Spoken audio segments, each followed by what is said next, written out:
Hello, magandang araw, no.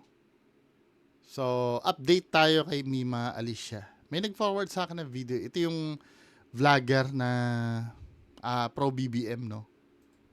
So, makinig muna tayo. Tapos may kumakalat daw na screenshot yung tungkol daw sa unsihan. Mamaya pag-usapan natin, pero ito muna yung doon muna tayo sa lehitimong balita. Ano ba ang nangyari dito? Bumuo ng Special Task Force ng PNP para imbestigahan ang pamamaril sa pro-Marcos vlogger na si Mima Alicia. Narito ang Agenda Weekend Report ni Charmaine Abong ng Abante. May dalawa ng posibleng suspect na tinitignan ng Northern Police District o NPD kaugnay sa pamamaslang sa political vlogger na si Alicia Lipata o mas kilala bilang si Mima Alicia. Ayon kay NPD District Director Police Brigadier General Benliner Capili, bumuo na ng Special Investigation Task Force MIMI para imbestigahan ang pamamaslang. Lumitaw sa kanilang pagsusuri sa mga CCTV footage ang dalawang lalaking paulit-ulit na namataan sa paligid ng lugar kung saan naganap ang krimen. Hindi na muna naglabas ng iba pang detalye ang pulisya para hindi maapektuhan ang patuloy na operasyon laban sa Talagang sino-surveillance pala siya no? mga suspect. Sa ngayon, patuloy pa ring tinutunto ng mga otoridad ang posibleng pinagtataguan ng mga ito.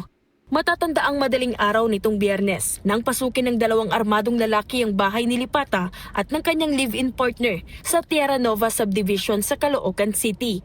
Tinangkapang tumakas ng biktima pero binaril sa ulo si Lipata ng kanyang ikinamatay. Sugatan naman ang kanyang live-in partner matapos tamaan sa katawan at kasalukuyang nagpapagaling sa ospital. Kabilang sa mga tinitignang anggulo ng investigasyon ang pagiging vlogger ni Lipata at ilang posibleng personal na issue.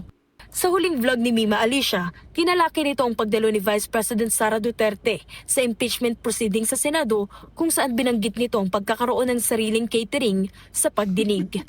Para sa Agenda Weekend, Charmaine Abong, Abante.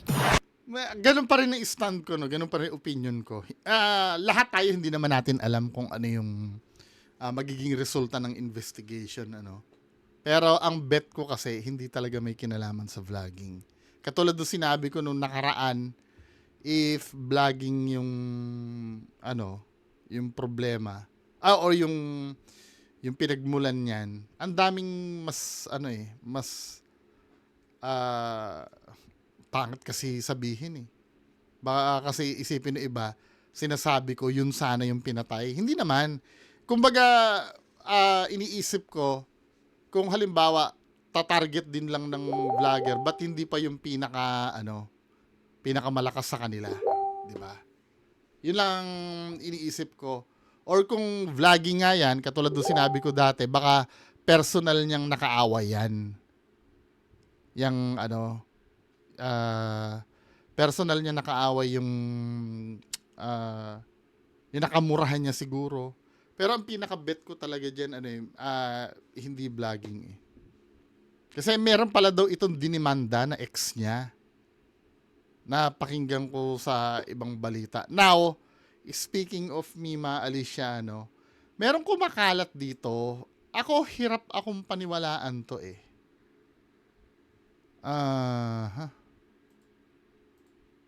Ito, yung screenshot na to. Ako na naniwala dito, min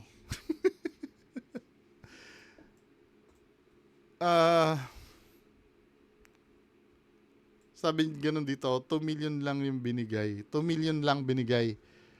Yung, ano ba yun? Yung pater mo, na kay boss BPA, wala sa akin.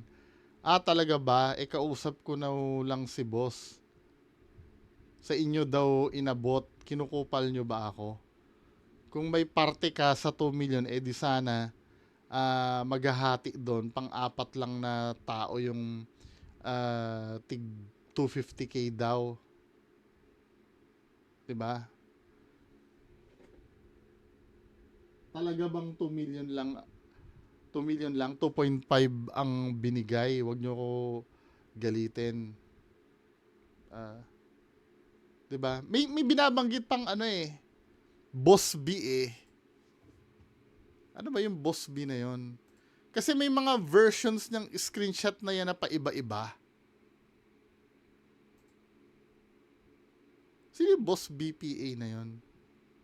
Kasi tinan mo, may screenshot na ganire. No? Then may screenshot na iba. Na kay boss. Parang 2 beses siyang ginawa. Ito yung unang screenshot. Ito yung kumalat, di ba? Ito, 2 million lang yung binigay. Yung parte mo na kay Boss B pa. Wala sa akin. Then, talaga, kausap ko na lang si boss. Sa inyo daw inabot, kinukupal nyo ba ako? Kung may parte ka sa 2 million, di 5 na maghahati doon. Pang-4 lang na tao yung tig 250k. Talaga bang 2 million lang? 2.5 ang binigay, wag nyo akong galitin. Bahala ka nga, maliit lang kalookan. Ang pagkakaiba dito, 'di ba? Ito point of view nung nung kabila eh. Pero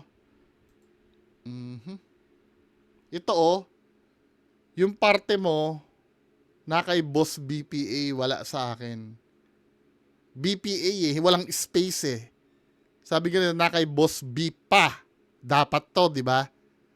Kaya nga basa ko na BPA kasi wala siyang space.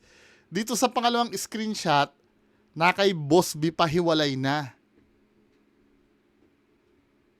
'Di ba? Kahit pa sabihin mong hindi ako naniniwala na totoo to.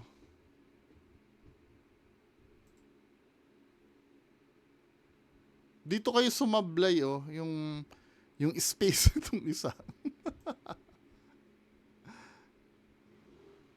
2:33 PM sinend ito. 2 million lang binigay. Yung parte mo na kay Boss B pa. Tapos dito naman, 2:34 naman sinend. Yung parte mo na kay Boss BPA. Boss B pa. Walang space.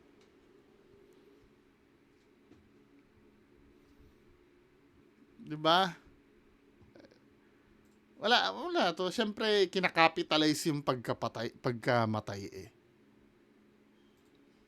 Diba? Tapos yung may issue na tinitira yung mga DDS dahil tuwan-tuwa daw nung namatayan. Kay Boss Mike ko ba nakita yan? Boss Mike. Mike Cervera. Shinare niya yung post ng abogado na bakit hindi daw kinokondem ng DDS yung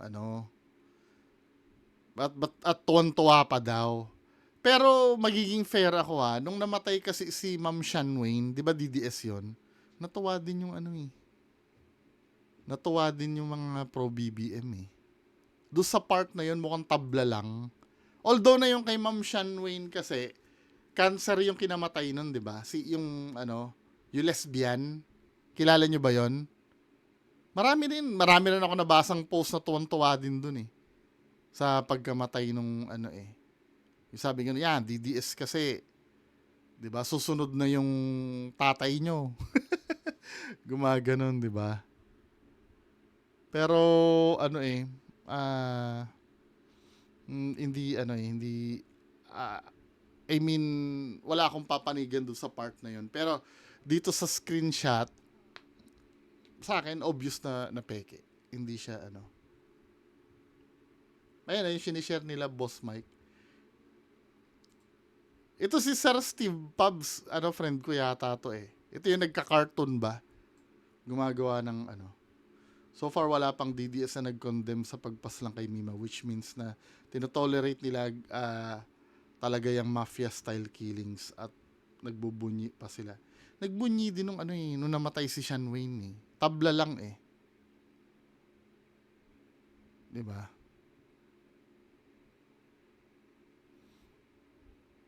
Anyway, speaking of kasi kritiko ni BP Sara ito si Mima Alicia eh. Meron akong may pinasa sa aking video, nakita ko. Ito naman, babaeng nagpakilalang abogado daw ni VP Sara at anak ni Marvin Agustin, scammer pala. Ano ba yan? Ano ba ito? Ay, sorry. Hindi pala ito. Balik tayo sa isa. Ito babaeng nagpakilalang abogado ni VP Sara at anak ni Marvin Agustin, ano daw, scammer. Anyway, play natin to. Nagpatulfo ang tatlong lalaking nabudol ng scammer. Ang babaeng suspect nagpakilalang abogado ni VP Sara at anak daw siya ni Marvin Agustin. Pati nga raw ang mga bilyar, abay kamag-anak na rin niya. Narito ang Parang kilala ko yan Babae nagpakilala abogado sa daming kamag-anak. Familiar ba kayo, mga men? Babaeng abogado. Ang daming kamag-anak na mga Flying Report. Siya si Jolan Samson, iba. Akala ko. aka Alaysa Agustin. Si Samson, isa raw gulayat o big time sa mundo ng abogasya. Kaya agad nagtiwala sa mabulaklak niyang mga salita si Jose Danny Andujar at dalawa pang lalaki. Pero ang plot twist, scammer pala si Samson na nakilala lang ng mga biktima online. Ang tatlong lalaki dumulog sa programang Wanted sa radyo ni Senator Raffy Tulfo. Sinabi niya din sa akin, sir, na siya po ay defense counsel ni Baby Sara. Hindi ko siya nakita sa impeachment. Saka DFA counsel din po. Sa DMW din po, sir. Saka pamangkin daw po siya ng shipping company, sir. Dami na. Hindi ko na kaya to. Bigatin pa na to. Grabe. Ano pa po, sir? Mga Scammer. sinabi niya, mga name dropping. Sir, anak daw siya ni Marvin Agustin. Sobrang dami na. Hindi ko na kaya to. May picture nga naman Kung anak ka ni Marvin Agustin, tas ganyan ang kiss mo sa tatay mo, ano ba? Overloaded na tayo. Inalok daw ni Samson si Andujar na tutulungang makapasok sa trabaho bilang seaman. Siningil daw siya ng aabot ng 141,000 pesos hanggang sa bigla na lang naglaho na parang bula. Isa pang nagreklamo ang technician na si Ernesto Blanco. Iba rin ang pakilala sa kanya ni Samson. Bali, nagpakilala po siya sa akin na CPA and may-ari daw po ng mga trucking business po. Meron daw po siyang sariling bigasan. Nagpakilala rin daw na nagtatrabaho sa bangko si Samson. May ID nga ng BDO. Inalok naman si Blanco na tutulong Haneps, nakikipagkamayan sa sa judge. Abogado. ang makakuha ng pwesto ng cellphone repair shop sa mall sa halagang 300,000 Ito yung problema Ako, it doesn't matter kung AI to o hindi. O let's say totoo, no? Yung panahon kasi ni Tito Norms, tsaka, yung panahon ni Tito Norms ay wala pang AI, di ba? Ganyan din ang ginagawa yung magpapapicture kung kani-kanino. Yung para bang, magmukhang bilong siya doon. Di ba? Yan ang pinaka red flag sa lahat Yung sasabihin na, kakilala ko tas gagamitin picture.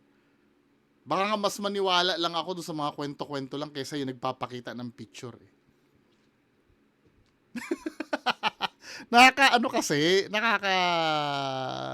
alam mo yun, parang nakakadala na maniwala ka, lalo na pag may pinapakitang picture na ganyan. Okay lang sana kung, let's say, video, no? Pinakita yung video tapos yung nagbibiro, let's say, halimbawa, no? Alam mo ba na, tropa ko sino ba ang sikat? Si Manny Pacquiao, alam mo ba, tropa ko? Tapos, syempre, ako, ipapakita ko yung video, no, na nagbibiroan kami ni Sir Manny Pacquiao. 'Di ba? Yung parang alam mo 'yon, may mga interaction na ganoon naramdam mong totoo yung sinasabi. Gamit yung mga videos na ganoon. Pero pag yung mga picture lang na ganito, men, na to bulok na style na to Kasi yung picture na yan, pwede kasing let's say halimbawa, na-encounter mo lang sa isang event or sa isang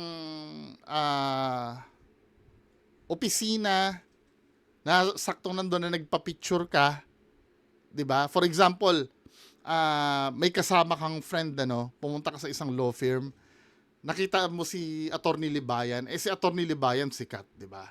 Magpapapicture ka ngayon kay Attorney Libayan. Nung nagpa-picture ka kay Attorney Libayan, yun na yung niyayabang mo ngayon. Style Tito Norms. 'Di ba? Kaya pag mga picture na ganyan, mas dapat lalo kang lalo ka dapat na mag-imbestiga or hindi agad-agad maniwala. May chance naman na totoo, no? Hindi ko naman sinasabi na lahat ng may picture pero alam mo 'yon, nakakadala na dahil na to gas-gas na style na ito ng mga scammer pesos. Pero pareho sila nang naging karanasan ni Andujar nang nakapagbayad Dapat na. hindi na sa inyo bumibenta yung mga ganun, yung may mga picture-picture. Nabiktima rin ang security guard na si Arnel Colarte. Binentahan naman siya ni Samson ng iPhone pero hindi raw original ang natanggap niya. May ni-name drop na naman nakakilala si Samson ng mang-scam. Kamag-anak daw niya si Villar, yung Villar dito sa Las Piñas, yung mayor daw. Villar ba yun? Yung anak ni Cynthia Villar. Ang dami na, okay. Sino pa po ang mga binigit niya sa inyo, ng mga kamag-anak pa niya? Isa pang red flag yan na yun, name dropping, no? Name drop ng name drop. Tito Norms na Tito Norms talaga no? Kala daw niya si General Bato. Una ng pinabulaanan ng Integrated Bar of the Philippines na abogado si Samson. Tutulungan naman ng programa ang mga biktima na makapagsampa ng reklamong estafa laban kay Samson. Payo naman ng senador. When it's too good to be true, it's not true. Yung bang malalaman niyo po yung isang tao ng scam o yung isang tao ay scammer, kumbaga ini-overqualify niya yung sarili niya. Meaning, Correct. Tapos yung paliwanag ng paliwanag na hindi mo naman tinatanong. 'Di ba? Isa sa mga diyan, yung pag nagkikwento siya, oo, yung gano'n ng gano'n, sign ng sign ng kadalasan na, hindi naman lagi, 'di ba? Kahit ako ganyan din naman ako Oo. Yung gumaganon ako, oo. Kasi natural reaction mo 'yon pagka let's say nafi-feel mo na hindi naniniwala yung kausap mo. Katulad nito for example, nagvo-vlog ako. Hindi ko naman kayo nakikita kung ano itsura nyo. Ginagawa kasi iyon pag nakikita mo yung itsura ng kausap mo na mukhang hindi naniniwala sa'yo. Yung halimbawa, nagkikwento ka, alam mo ba, bumili ako ng Ferrari kahapon, tapos nakikita mo yung itsura ng kausap mo. Gumaganyan. Oo, totoo. Siyempre ganun pero pag hindi kayo nakikita, let's say nagvo-vlog na ganito na sasabihin ko sa inyo, alam nyo ba, nakabili ako ng Ferrari kahapon, tapos sasabihin ko sa inyo, oo, totoo. Yung gumaganon, ibig sabihin, alam niya sa sarili niya na hindi ka panipaniwala yung sinasabi niya. Kadalasan niyang paggaganyan. Oo, yung gano'n ng gano'n. Kaya nga si Tito Norms, 'di ba? Marami akong niyan vlogger na nakikita kong ganyan Ako din ginagawa ko 'yan minsan sa mga specific topics, lalo na pag biruan, 'di ba? Lalo na pag biruan, yun naman, biruan naman yung sa akin. Sabay defensive. Hindi, kasi guilty din ako dyan Pero pag yung halimbawa yung mga seryosong usapan na pinapakilala niyo sarili niyo, oo, ganun siya ng ganun. Red flag yun, men. Nagbabanggit siya ng napakarami mga bagay na mapapabilib yung kausap niya. Yun po, red flag yun na yung tao is scammer.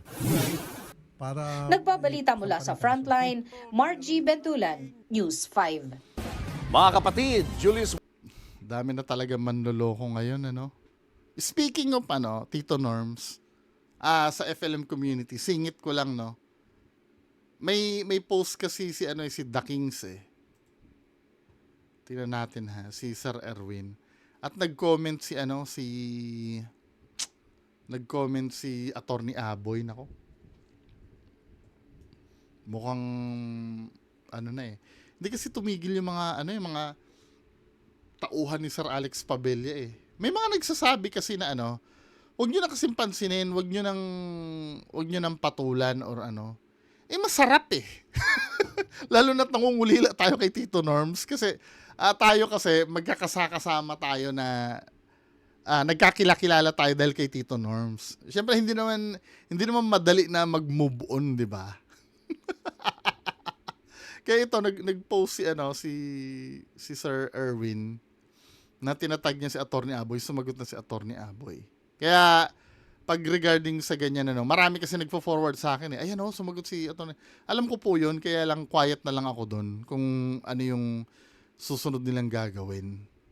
Pero na-acknowledge na ni Attorney Aboy yung